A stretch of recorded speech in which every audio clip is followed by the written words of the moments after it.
नमस्कार साथियों, CG job education के ऑफिशियल यूट्यूब चैनल पर आप सभी का बहुत बहुत स्वागत है। साथियों, आप सभी पेड क्लास के साथियों का विमल सर की तरफ से वेलकम है आज की कक्षा में। साथियों, आज हम यूनिट 2 पर बात करेंगे। यूनिट 1 को हमने 2 वीडियो में कंप्लीट कर लिया है। ठीक है, आज की ये हमारी यूनिट 2 है। आप अंग्रेजी शिक्षण शास्त्र इंग्लिश पेडागोजी आप देख सकते हो। इंग्लिश में आज हम यूनिट 2 की बात करेंगे, जिसमें आज हम चर्चा करने वाले हैं प्रिंसिपल्स ऑफ लैंग्वेज टीचिंग, भाषा शिक्षण के सिद्धांत। तो भाषा सीखने के कौन कौन से सिद्धांत होते हैं, कौन कौन से प्रिंसिपल होते हैं जिसके वजह से हम भाषा सीखते हैं, आज की हम इस सेशन में इन्हीं पर चर्चा करेंगे। साथियों, भाषा शिक्षण सिद्धांत, भाषा शिक्षण लैंग्वेज टीचिंग। तो भाषा सीखने के लिए हम कौन कौन से तरीकों का उपयोग करें, कौन कौन से मेथड्स, कौन कौन से प्रिंसिपल्स का उपयोग करें, इन्हीं पर आज हम बात करते हैं। All language learning involve the progress of listening, speaking, reading and writing.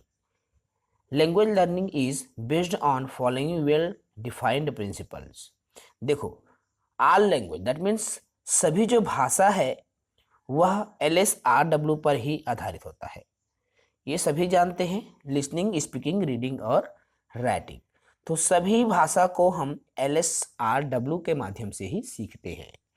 सबसे पहले एक छोटा सा बच्चा होता है जो कि अपने बेड में सोए रहता है, ठीक है, और वो क्या करता है भाई, तो वह सिर्फ LSRW के उपयोग में फर्स्ट वो करता है लिसनिंग। वो अपने माता पिता, अपने दादा दादी, चाचा चाची जो बातचीत करते हैं तो उन्हीं को सुनता है, लिसनिंग करता है, ठीक है। उसके बाद में हमारा आता है साथियों स्पीकिंग। देखो, अब वो छोटा था, उन्होंने सुन लिया। जब थोड़ा और बड़ा होता है, 1.5 साल 2 साल का बच्चा क्या करता है, उसको स्पीक करने की कोशिश करता है, बोलने की कोशिश करता है, ठीक है। और आप सभी जानते होंगे साथियों कि एक 4 वर्ष का जो बालक है भाषाई दृष्टि से पूर्ण वयस्क हो जाता है। कहने का तात्पर्य है कि एक 4 वर्ष का बालक भाषा को पूर्ण रूप से बोलना सीख जाता है। देखो, 4 वर्ष की उम्र में वो स्पीकिंग करना सीख गया, ठीक है। अब वो विद्यालय आता है। अब 4 साल के बाद में जब वो KG1 KG2 आएगा, है ना भाई, तो वहाँ क्या करता है, रीडिंग सीखता है, ठीक है। रीडिंग पहले सीखेगा, A for Apple, B for ball, है ना, अ के अनार, आ के आम, वो सीखने लगता है। अब जैसे ही वह रीडिंग सीख जाता है, उसके बाद में लास्ट प्रोसेस उनकी आती है राइटिंग सीखना, लेखन कला सीखना, ठीक है। तो इस तरह से ये जो 4 स्किल्स हैं इनसे गुजरता है कोई भी बच्चा। क्लियर है भाई। अब देखो, जब बात करते हैं प्रिंसिपल ऑफ लैंग्वेज टीचिंग की, तो भाषा शिक्षण की, अब बच्चे भाषा कैसे सीख सकते हैं, है ना, हाउ टू टीच लैंग्वेज, बच्चे भाषा कैसे सीख सकते हैं, सवाल बड़ा है। और उसी मेथड्स पर, उसी प्रिंसिपल्स पर हम एक एक करके आज बात करने जा रहे हैं। तो सबसे पहला आता है मोटिवेशन, जिसको अंग्रेजी में प्रोत्साहन या अभिप्रेरणा भी कहते हैं, ठीक है। तो motivation play an important role in language learning. देखो, लर्निंग अ लैंग्वेज, ठीक है, thus learner should be motivated.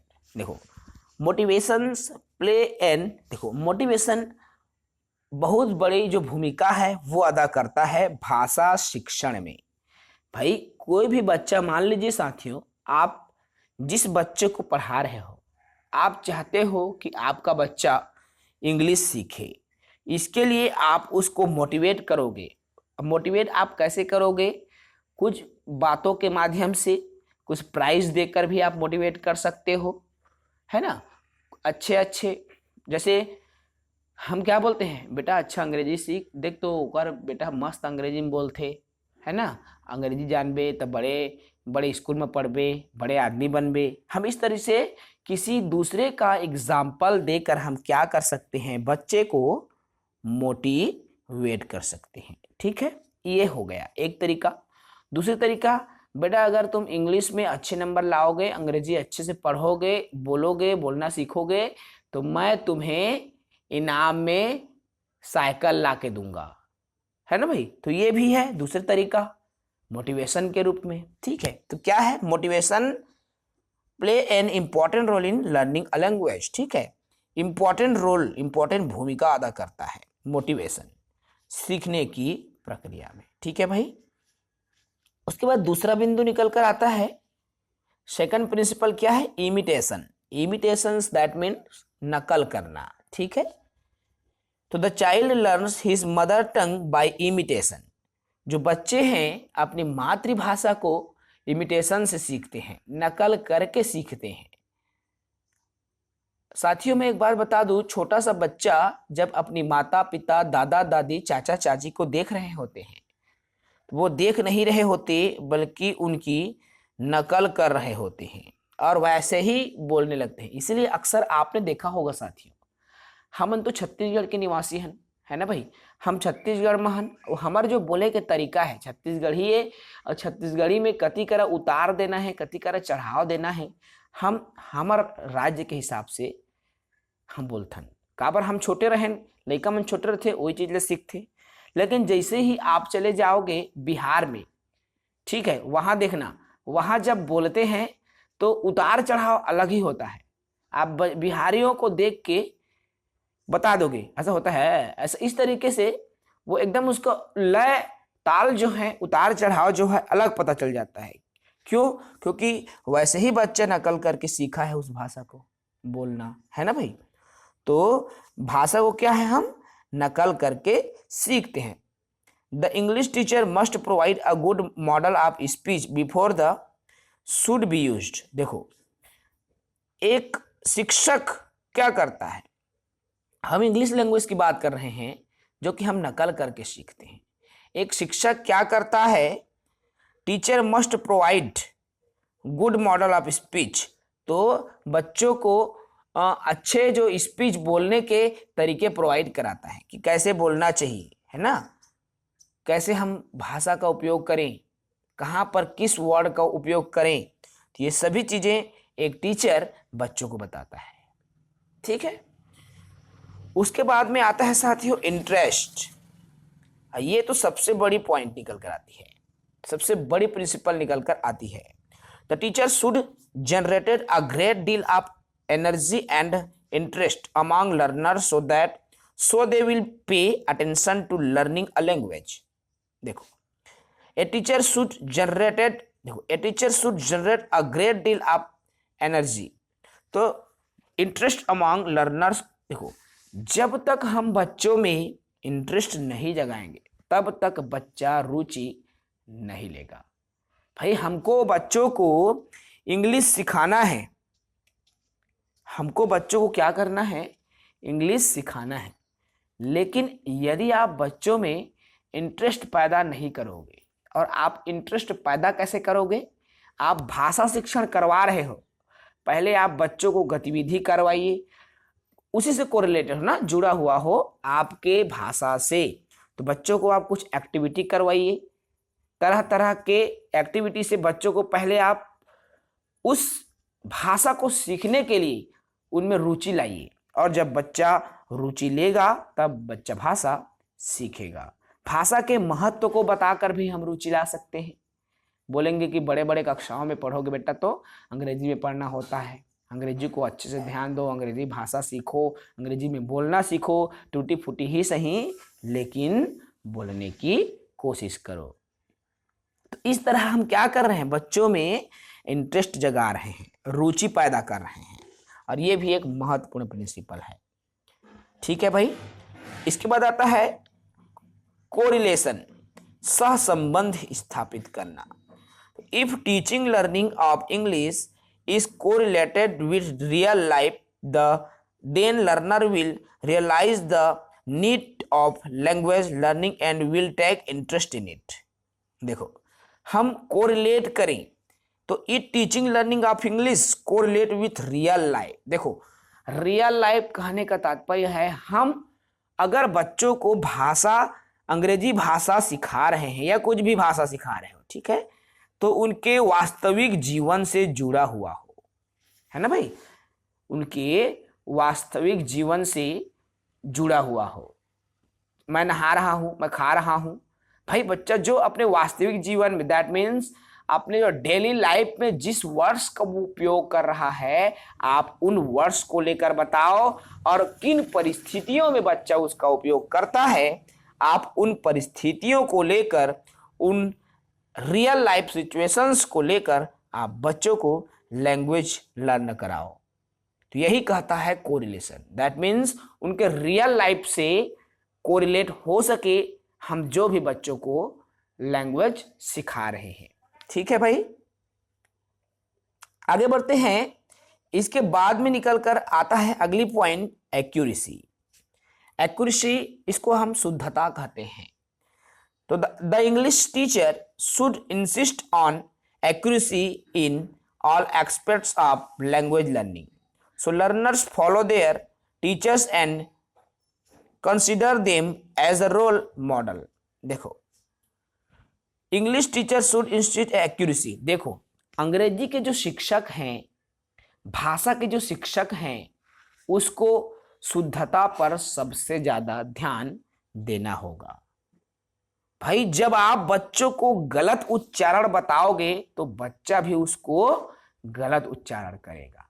यदि एज अ टीचर आप ही यदि एक्यूरेसी नहीं लाते हो अपनी लैंग्वेज में, इंग्लिश में, तो बच्चा कैसे एक्यूरेट हो पाएगा? समझ रहे हैं? तो साथियों, आपको स्वयं में एक्यूरेसी लानी भी होगी, और जब भी बच्चों के आप बताएं तो एक्यूरेट चीजों को बताएं। ठीक है, किसी भी तरीके से, चाहे आप उनको कोई रूल्स बता रहे हो तो रूल्स भी सही हो, चाहे आप कोई वर्ड्स के मीनिंग बता रहे हो तो वो भी आपका सही होना चाहिए, विदाउट एरर, त्रुटि रहित होना चाहिए। इससे क्या होगा भाई, आप सही सही एक्यूरेसी के साथ बता रहे हो बच्चों को, तो बच्चा सही सही सीखेगा। ठीक है, सो लर्नर फॉलो देयर टीचर्स। और जब आप अच्छा करोगे, अच्छा बताओगे, अच्छी भाषा का उपयोग करोगे, आप वास्तव में एज ए टीचर आप यदि इंग्लिश बोल पाओगे तो बच्चा भी आपको रोल मॉडल बनेगा। भाई मैं भी देवांगन सर की तरह बढ़िया इंग्लिश बोलूं, बोलेगा कि नहीं? बच्चा बोलेगा। क्यों? क्योंकि यदि आप अच्छा इंग्लिश बोलते हो ना, तो आपका जो प्रभाव है बच्चों पर पड़ेगा। हमेशा याद रखना साथियों, तो बच्चों के लिए टीचर ही उसका रोल मॉडल होता है। समझ रहे हो? शिक्षक ही बच्चों का रोल मॉडल होता है, वो शिक्षक की तरह बनना चाहता है। अगर मैं प्राइमरी टीचर की बात करूं ना, तो प्राइमरी टीचर का हर बच्चा सिर्फ शिक्षक को ही अपना रोल मॉडल मानता है। तो आपको एक्यूरेसी पर ध्यान देना है, गलतियां न करें भाषा के दौरान। ठीक है, आगे बढ़ते हैं। पर्पस दैट मीन्स उद्देश्य। तो उद्देश्य क्या हो? तो purpose of language learning should be decided in the beginning, so it becomes a simple affair to design a course suitable for the purpose. देखो, हमें मान लीजिए इंग्लिश भाषा सिखाना है, तो अंग्रेजी भाषा सिखाने से पहले हमें इसके उद्देश्य को बता देना चाहिए। इसके क्या पर्पस होंगे, सीखने के क्या पर्पस हैं, हम क्यों सीखना चाह रहे हैं, सीख कर हमें क्या लाभ होगा, है ना भाई? हमको बोलना तो आता है, कोई हमसे बात करेगा, हम तो अपनी बातों को रख सकते हैं ना, अपनी एक्सपीरियंस, अपनी फीलिंग्स, अपनी थॉट्स हम दूसरों तक रख सकते हैं। लेकिन जब हम दूसरों तक अपने विचारों को रख पा रहे हैं तो क्यों हम अंग्रेजी सीखना चाहते हैं? तो भाई बच्चों को आप पहले बताओ, उनके पर्पस को बताओ, तो उद्देश्य को बताओ कि आप अंग्रेजी सीखोगे तो आगे आने वाले जब हायर एजुकेशन करोगे तो अंग्रेजी में होता है, इंग्लिश में हायर एजुकेशन होता है। आप बच्चों को बता सकते हो कि बेटा इंग्लिश में पढ़ लिख कर अच्छे बड़े पद पर जा सकते हो। आप अगर इंग्लिश में मस्त बोल लोगे तो आप बड़े बड़े कॉलेज में प्रोफेसर बन सकते हो, बड़ी बड़ी जगह में आप स्पीच दे सकते हो, आपका अलग नाम रहता है। यदि आप इंग्लिश बोलते हो तो आप सबसे ज़्यादा इंटेलिजेंट कहलाते हो। तो इन सभी चीजों के बारे में आप उनको बता सकते हैं, अर्थात उनके उद्देश्य से बच्चों को अवगत करा सकते हैं। ठीक है, आगे बढ़ते हैं साथियों। देखो, उसके बाद आता है हैबिट फॉर्मेशन, जिसको कहा जाता है आदत निर्माण। ठीक है, तो language learning is a habit formation process. It is a process during which various language habits are formed. देखो, आदत निर्माण, अंग्रेजी जो बोलना है उसको आप आदत में डालिए। समझ रहे हो? आजकल क्या होता है, मैं स्पेशली ग्रामीण परिवेश की बात करूं तो हम चाहते तो हैं इंग्लिश बोलना सीखें, ये शहर में भी यही हाल है ना। हम चाहते तो हैं कि हम अंग्रेजी बोलना सीखें, हमने स्पोकन क्लास भी ज्वाइन किया। अब क्या किया, मैं घर में हाँ, मैं कल स्पोकन जा था, अब स्पोकन जा रहा हूँ, मैं अंग्रेजी सीख रहा हूँ वहां पर। ठीक है, अब मैं घर में आ रहा हूँ, फिर घर में जिनसे भी बात कर रहा हूँ, अपन दोस्त यार से मैं बात कर रहा हूँ, कहा हो गया सब बढ़िया यार, तो स्कूल जाबे धन नहीं कल, ऐसे है वैसे है, अमका ढिमका फलाना। बात किस में कर रहे हो? छत्तीसगढ़ी में, हिंदी में, और सीख क्या रहे हो? अंग्रेजी। तो भाई आपकी आदत में आना चाहिए वो चीज, हैबिट फॉर्मेशन।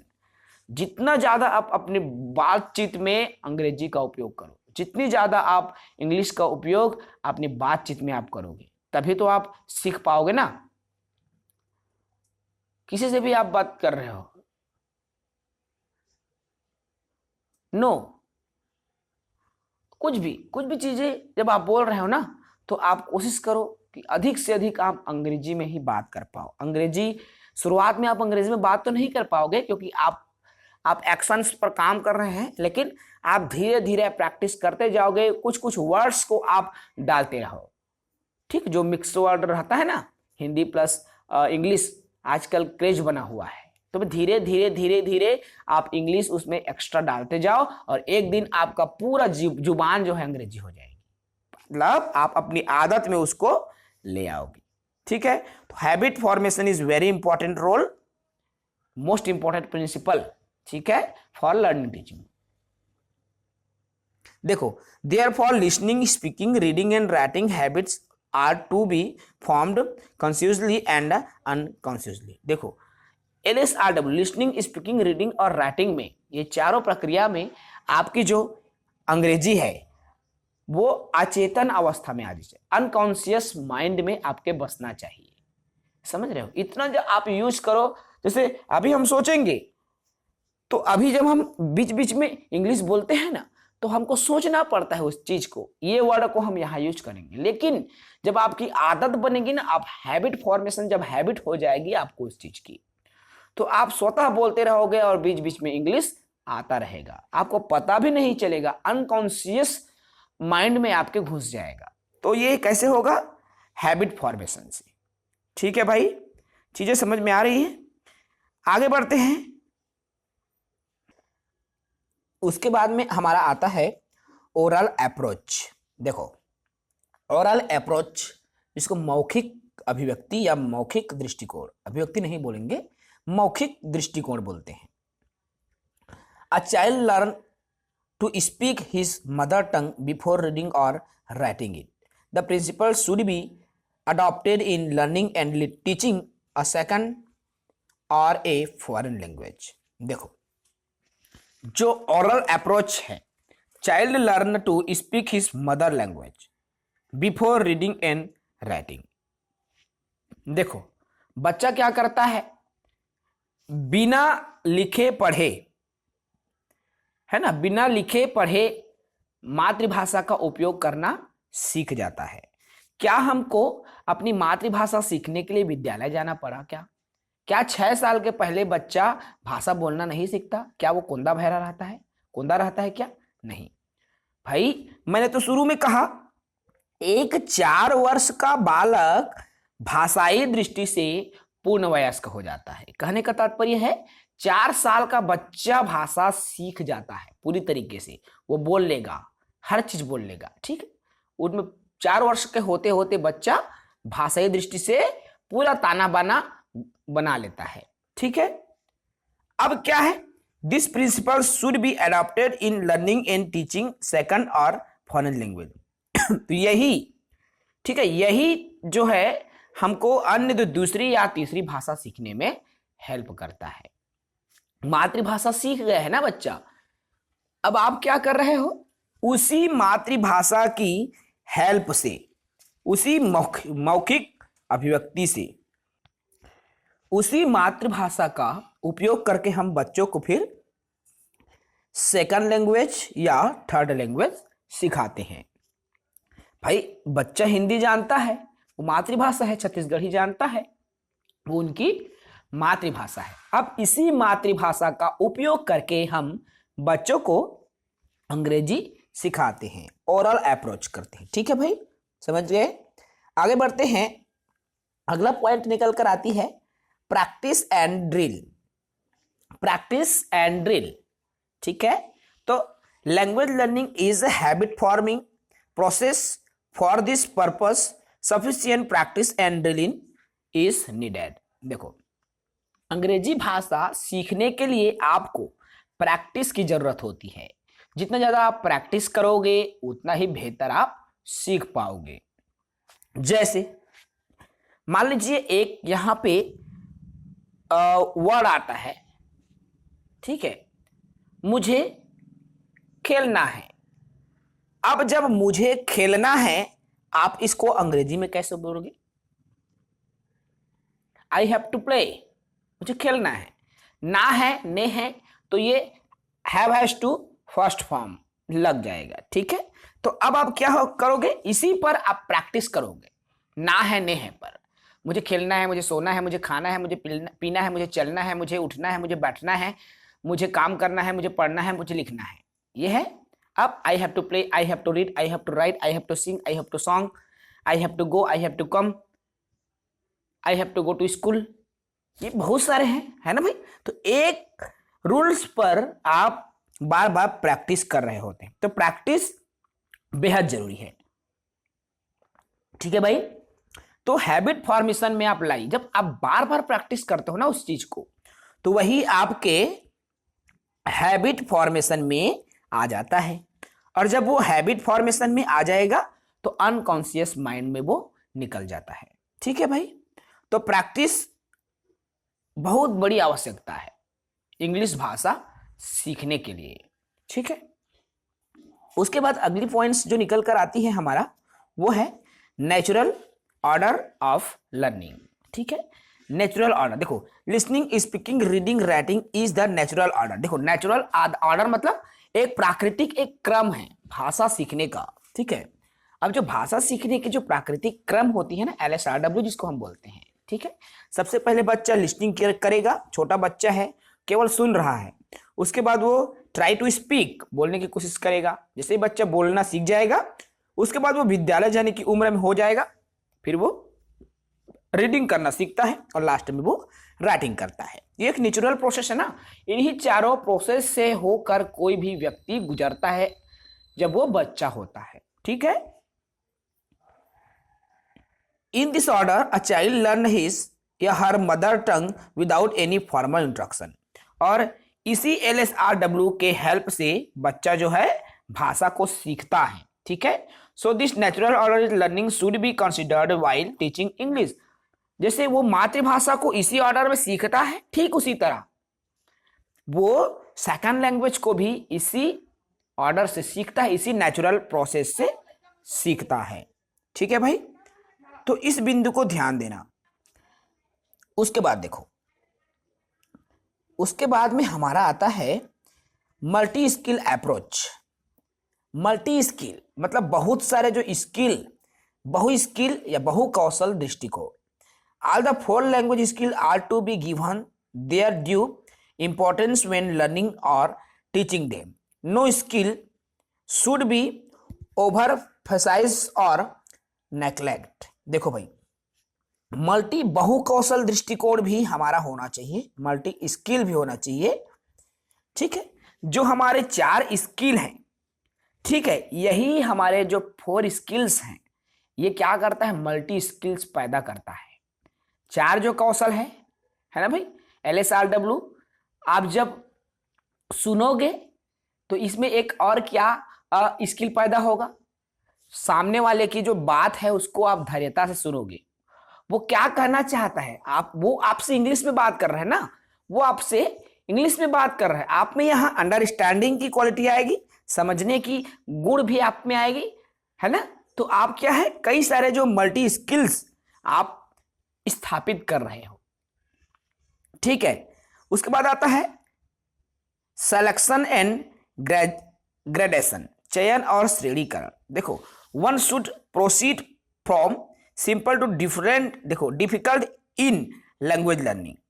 आप क्या करते हो, सिंपल टू डिफिकल्ट, देखो आप सामान्य से सरल से कठिन की ओर जाते हो, सामान्य से कठिन की ओर जाते हो, ठीक है।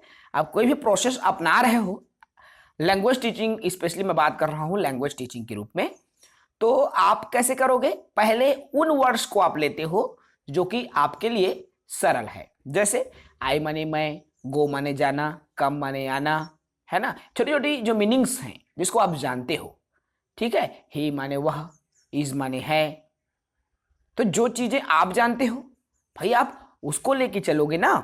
तो यहां पे सिंपल टू डिफिकल्ट की ओर हम जाते हैं भाषा शिक्षण में, ठीक। देयरफॉर उसके बाद हम जब सिंपल से जब हम हार्ड की ओर जाते हैं, डिफिकल्ट की ओर जाते हैं, therefore vocabulary and structure of language should be selected are, देखो उसके बाद हम वोकाबुलरी, अन्य जो शब्दकोश हैं, स्ट्रक्चर हैं, कोई भी नियम है, संरचना है, सिद्धांत हैं, उसको हम सेलेक्ट करते हैं उनके, ठीक है, और उसी के आधार पर हम बच्चों को सिखाते हैं। यही डिफिकल्टीज के लेवल के आधार पर हम उसको श्रेणीबद्ध करते हैं, ठीक है। क्लियर है साथियों। इसके बाद में हमारा आता है last point of this unit, इस यूनिट की सिचुएशनल अप्रोच, तो परिस्थिति जन्य दृष्टिकोण। The English language should be taught in situation which is the natural way in which a child learn his mother tongue. देखो, the English language should be taught in situation, देखो हम जो अंग्रेजी भाषा है, इंग्लिश लैंग्वेज है, वो परिस्थिति के अनुसार प्रयोग करते हैं, ठीक है। और जब परिस्थिति के अनुसार हम प्रयोग करते हैं एक प्राकृतिक तरीके से, तब हम क्या करते हैं, भाषा सीखते हैं, अर्थात हम अपनी मदर लैंग्वेज में उसी भाषा को मिक्स करते चलें, धीरे धीरे हम उनमें कोड मिक्सिंग जो होता है ना, उस तरह से हम कई लैंग्वेज को मिलाते चलेंगे, फिर धीरे धीरे वो हमारी हैबिट फॉर्मेशन में आ जाता है। हम परिस्थिति के साथ, सिचुएशन के साथ आप भाषा का उपयोग करते जाते हो इंग्लिश का, और एक दिन आपके वो हैबिट फॉर्मेशन में बन जाता है, ठीक है। तो इस तरह से उपयुक्त तमाम जो पॉइंट्स निकल कर सामने आया साथियों, जिनकी वजह से हम भाषा सीखते हैं, और यही प्रिंसिपल होता है लैंग्वेज टीचिंग का, ठीक है। लैंग्वेज टीचिंग के बहुत सारे हम प्रिंसिपल पर आज की सेशन में हमने चर्चा किया है, और ये जो प्रिंसिपल है जिस पर हमने आज चर्चा किया, इंपॉर्टेंट प्रिंसिपल है। मोटे तौर पर इन बिंदुओं को मैं एक बार और कर दूं, आज का हमारा जो सेशन है प्रिंसिपल ऑफ लैंग्वेज टीचिंग था, जिस पर हमने अलग अलग बात की। सबसे पहले हमने बात किया मोटिवेशन, फिर इमिटेशंस, इंटरेस्ट पर बात की, कोरिलेशन पर बात की, एक्यूरेसी पर बात किया, purpose, habit formation, oral approach पर हमने बात किया, practice and drill, natural order of listening, multi skill approach पर बात की, सिलेक्शन एंड ग्रेजुएशन पर बात की, ग्रेडेशन पर, उसके बाद सिचुएशनल अप्रोच पर हमने आज की सेशन में बात किया, ठीक है। ये जो बिंदु है वो आपका प्रिंसिपल ऑफ लैंग्वेज टीचिंग का है, और इसी के साथ ये छोटा सा यूनिट था जिसमें कुछ ज़्यादा नहीं है साथियों, ठीक है। बस आपको क्वेश्चंस को कैसे आप फेस कर पाते हो, क्वेश्चंस को आप कैसे सॉल्व कर पाते हो, डिपेंड करता है इस पर, सॉल्व करने के तरीके। और इसके लिए आपको मैं सबसे बढ़िया तरीका बाद में बताऊंगा, जब आपकी यूनिट कंप्लीट होंगी ना सभी यूनिट, फिर मैं आपको एक और तरीका बताऊंगा कि आप उसको भी फॉलो करेंगे, और उसके अकॉर्डिंग फिर आपको इंग्लिश लैंग्वेज में जो इंग्लिश पेडागोजी सेक्शन आपके क्वेश्चन सीजी टेट हो या शिक्षक भर्ती हो 15 अंक का बनता है। फिर उसमें भी मैं जो पॉइंट, जो तरीके मैं बताऊंगा सभी यूनिट कंप्लीट करने के बाद उन तरीकों को यदि आप फॉलो करोगे तो उनसे भी आपको प्लस पॉइंट मिलेंगे। कहने का तात्पर्य है उनसे भी आपको थोड़ी बहुत हेल्प हो जाएंगी। ठीक है, तो चलिए इस सेशन को हम यही समाप्त करते हैं। अगले टॉपिक हमारा अगली यूनिट चलेंगी। ठीक है, एलएस देखो स्पीकिंग लिसनिंग वगैरह पर हम बात करेंगे अगली यूनिट में। इस यूनिट को हम यहीं तक समाप्त करते हैं। ये यूनिट कंप्लीट हो गया साथियों। क्लास 3 था हमारा, अगला क्लास 4 चलेगा। ये सेशन छोटा इसलिए था, ये यूनिट इसलिए छोटा था क्योंकि केवल इसमें प्रिंसिपल पर बात की गई है। प्रिंसिपल ऑफ लैंग्वेज टीचिंग की ही बात यहाँ पर हुई थी क्योंकि यही आपके सिलेबस में शामिल था। ठीक है, चलिए इस वीडियो में इतना ही। विमल सर को इजाज़त दीजिए। जो साथी पढ़ना चाहते हैं, हमारे साथ जुड़ना चाहते हैं, उनको बिल्कुल बोलिए सीजी जॉब एजुकेशन आपके लिए बेहतर से बेहतर करने का प्रयास करता है। जय हिंद साथियों।